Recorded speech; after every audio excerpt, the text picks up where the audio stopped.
आप ऐसे लोगों से अपील करेंगे कि आपको ज्ञान वापी दिलवाएंगे? ये आपको क्या कहते हैं, भोजशाला दिलवाते? ये आपको मथुरा दिलवाएंगे? नहीं दिलवाएंगे।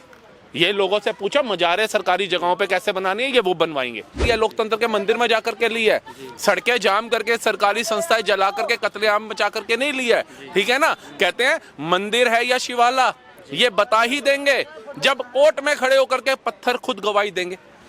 हजारों हजार साल से 22 से ज्यादा नदियां भारत प्रवाहित हो रही हैं, जिनका ना अंत हो रहा है और ना आदि किसी को पता है कि कब शुरू हुई थी और कब इनका अंत होगा।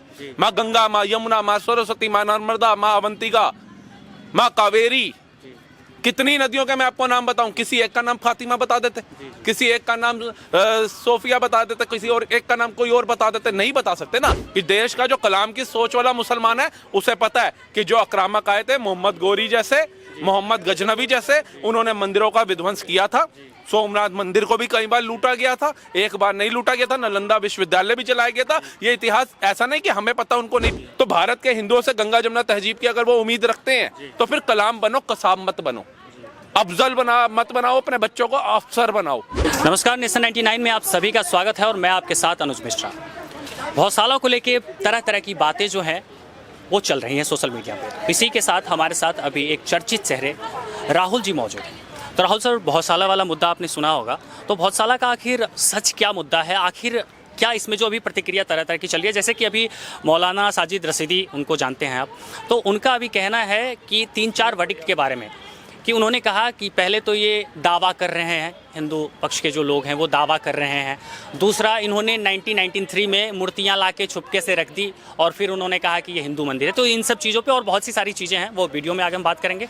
पहले इन 2 सवालों का आप हमें जवाब दे दीजिए सर। देखिए, ये जैसे राम मंदिर का संघर्ष चला 500 साल का जी, और ये माँ सरस्वती का मंदिर जो है भोजशाला, इसका संघर्ष 125 साल का है। 1993 का नहीं है कि मूर्तियां ला करके रख दी और बना दिया। इस हिसाब से तो कहेंगे कुतुब मीनार के अंदर जो गणपति जी की और कई हमारे संस्कृत श्लोक लिखे हुए हैं वो भी अभी 2-4 साल पहले लिख दिए होंगे, 2014 के बाद लिख दिए होंगे। लेकिन वो मूर्ख जिन्होंने कुतुब मीनार खड़ा किया, ना जाने कितने मंदिरों को तोड़ करके, वो ये भूल गए कि आने वाले काल के अंदर सत्य छुपाया नहीं जा सकता, धर्म को खत्म नहीं किया जा सकता। आने वाले कुछ सालों के बाद दोबारा से धर्म हमारा उठेगा, दोबारा से सनातन उठेगा, हिंदुत्व की लहर होगी और तब पूछा जाएगा पाई पाई का हिसाब। और आज जब पूछा जा रहा है तो ये इस तरीके की बातें कर रहे हैं यहाँ करके। ये बता रहे हैं कि भोजशाला क्या है। अरे कानून के मंदिर में जाकर के लिया, लोकतंत्र के मंदिर में जाकर के लिया है, सड़कें जाम करके, सरकारी संस्थाएं जला करके, कत्लेआम बचा करके नहीं लिया है, ठीक है ना। कहते हैं मंदिर है या शिवाला, ये बता ही देंगे जब कोर्ट में खड़े होकर के पत्थर खुद गवाही देंगे। आज हमारी जो चीजें थी, जो हमारी ऐतिहासिक चीजें हैं, जो हमारी धरोहर है, वो खुद कोर्ट में बयान दे रही हैं कि ये देखिए जी, मैं 1000 साल पुरानी चीज हूँ, मैं 5000 साल पुराना धर्म हूँ, मेरा वजूद था और एक खिलजी आया, एक बहादुर शाह जफर और औरंगजेब बाबर आए, इन्होंने हमारे मंदिरों का तोड़ करके, विध्वंस कर करके ऐसे मजारे और मस्जिदें खड़ी करी। सर, ऐसे कैसे दावा कर सकते हैं आखिर कि ये हिंदू मंदिर माँ सरस्वती का मंदिर है? ऐसे दावा कैसे कर सकते हैं? तो सर, कल को तो ये कहेंगे गंगा नदी भी नहीं है, फातिमा थी, तो क्या करें? अब दावा लेकर के आए। हजारों हजार साल से 22 से ज्यादा नदियां भारत में प्रवाहित हो रही हैं, जिनका ना अंत हो रहा है और ना आदि किसी को पता है कि कब शुरू हुई थी और कब इनका अंत होगा। माँ गंगा, माँ यमुना, माँ सरस्वती, माँ नर्मदा, माँ अवंतिका, माँ कावेरी, कितनी नदियों के मैं आपको नाम बताऊं? किसी एक का नाम फातिमा बता देते, किसी एक का नाम सोफिया बता देते, किसी और एक का नाम कोई और बता देते। नहीं बता सकते ना। हिमालय पर्वत उठा लीजिए, कितना ही बड़ा हिमालय है, किसी एक का नाम बता दीजिए उनके ऊपर। लेकिन हर चीज के ऊपर अगर आप ये बोलोगे, मैं आपको ये भी बात बता दूं कि देश का जो कलाम की सोच वाला मुसलमान है उसे पता है कि जो आक्रामक आए थे, मोहम्मद गोरी जैसे, मोहम्मद गजनवी जैसे, उन्होंने मंदिरों का विध्वंस किया था। सोमनाथ मंदिर को भी कई बार लूटा गया था, एक बार नहीं लूटा गया था। नालंदा विश्वविद्यालय भी चलाया गया था। ये इतिहास ऐसा नहीं कि हमें पता उनको नहीं पता, उन्हें पता है। लेकिन उनके नेता उनके दिमाग के अंदर ऐसी राजनीति डालते हैं क्योंकि उनको अपनी कुर्सी बचानी है, उनको हिंदू मुसलमान को लड़वाना है। नहीं तो एक बात बताइए, बाबरी मस्जिद के लिए तो जगह दी सुप्रीम कोर्ट ने, एक ईंट भी लगी नहीं लगी। लेकिन वही मुर्शिदाबाद में हिंदुओं का प्लान करा के, बहन बेटियों करके, उनके घर लूट करके वहां पे बाबरी मस्जिद की नींव रखने के लिए लोगों से पैसा इकट्ठा कर लिया। तो जितना मुसलमानों को ये लोग धोखा दे रहे हैं अपनी कुर्सी के लिए, उतना मुझे लगता है भारत में कोई भी नहीं दे रहा होगा।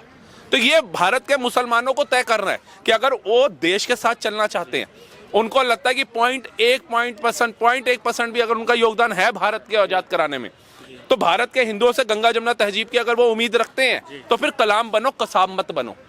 अफजल मत बनाओ, अपने बच्चों को अफसर बनाओ। आज 54-55 से ज्यादा IAS IPS बन के निकले मुस्लिम, पहले क्यों नहीं बन रहे थे?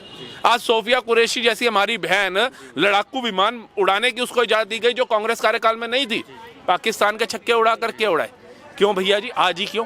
आज वीर अब्दुल हमीद के परिवार को सम्मान मिलता है, उनको सम्मान मिलता है, इनके कार्यकाल में क्यों नहीं मिल रहा था? ये तो बाबा साहब का सम्मान खा गए थे, ये तो अंबेडकर जी का सम्मान खा गए थे, ये तो ना जाने कितने स्वतंत्रता सेनानियों का सम्मान खा गए थे। ये बात करेंगे सम्मान की, ये बात करेंगे भोजशाला मंदिर की, जिनकी 5 सीटें ऐसी हैं जो समर्थन करके सरकार बनाए, उस सरकार के बीच में खड़े होकर के एक अधर्मी बोलता है कि सनातन को खत्म कर देना चाहिए, और ये 5 सीटें अपनी नहीं हटा पाए उस सरकार से जो मूर्ख बन के मूर्ख दर्शन बन के देख रही थी। ये लोग सनातन को बचाएंगे? ये लोग कहते हैं हिंदू मुसलमान होता है। जिस नेता ने कहा हिंदू डेंगू मलेरिया है उसके साथ गठबंधन करा। अब एक नेता कहता है वही कि सनातन को खत्म कर देना चाहिए, और वहां का चुना हुआ मुख्यमंत्री मौन धारण करके बैठता है। आप ऐसे लोगों से अपील करेंगे कि आपको ज्ञान वापी दिलवाएंगे? ये आपको क्या कहते हैं भोजशाला दिलवाते? ये आपको मथुरा दिलवाएंगे? नहीं दिलवाएंगे। ये लोगों से पूछो मजारे सरकारी जगहों पे कैसे बनानी है, ये वो बनवाएंगे। मौलाना साजिद रशीदी का कहना है कभी काशी, कभी मथुरा, कभी बाबरी, आखिर इन ये चाहते क्या हैं? और अब जो है भोजशाला। अरे एक बात बताइए, कोई हिंदू जाकर के वहां बैठ गया क्या धरना देने? कोर्ट के माध्यम से मिला, आप कोर्ट के माध्यम से ले लो, या तो बोलो हम संविधान को नहीं मानते, हम बाबा साहब को नहीं मानते, बोलिए। हम देश के कानून को नहीं मानते, बोलिए। फिर खुले में आके बोलिए ना। फिर ये जो आज जय भीम बोले, इनकी भी आंखें खुल जाएंगी कि भैया जी जो हजारों सालों से तुम कहते हो हमारे साथ गलत हुआ, तुम्हारा पर्दा उतरना जरूरी है कि तुम्हें इतिहास ही गलत पढ़ाया जा रहा है। वो संविधान को मान रहे हैं और संविधान को लेके चल रहे हैं और संविधान के ही दायरे में रह के वो सारी चीजें कह रहे हैं। तो संविधान में गोलियां मार दो राम भक्तों को? संविधान में कहां लिखा था घर में घुस घुस के गोलियां? संविधान में कहां लिखा था कि हिंदुओं के मंदिर जानते हुए भी उन पे कब्जा कर लो? संविधान के कौन से पन्ने पे लिखा था बताइए? मुर्शिदाबाद से हिंदुओं का पलायन कर दो। संविधान के कौन से पन्ने पे लिखा था कश्मीर से कश्मीरी ब्राह्मणों को भगा दो? संविधान के कौन से पन्ने पे लिखा था तमिलनाडु के अंदर 15 साल पुराना मंदिर उस पर वक्त का कब्जा करवा दो? कौन से पन्ने पे लिखा है संविधान के? बता दो अगर मानते हो तो। संविधान को मानने वाले थे कलाम, संविधान को मानने वाले थे वीर अब्दुल हमीद, संविधान को मानने वाले थे बिस्मिल्लाह खां, संविधान को मानने वाले थे मोहम्मद रफी, संविधान को मानने वाले थे तफरुल्लाह खां साहब। ये नहीं है, इनसे पूछो। भटका हुआ था जी, पेशाब मिला के पिला रहा है, भटका हुआ है जी। सब्जी में पेशाब डाल रहा है, भटका हुआ है जी। फ्रूट चाट में पेशाब डाल के पिला रहा है, भटका हुआ है जी। अभी लिफ्ट के अंदर शौच कर दिया, महिला के सामने खड़े होकर के उसने आवाज उठाई तो भटका हुआ है जी। है कश्मीर के अंदर सुरंगें बना देते हैं, भटके हुए हैं जी। ये सारे भटके हुए इधर है, तो इनका इलाज करो तुम निकल के, आवाज उठाओ। हमने विकास दुबे के खिलाफ आवाज नहीं उठाई, हमने कहा सही किया, इसको ठोका दो।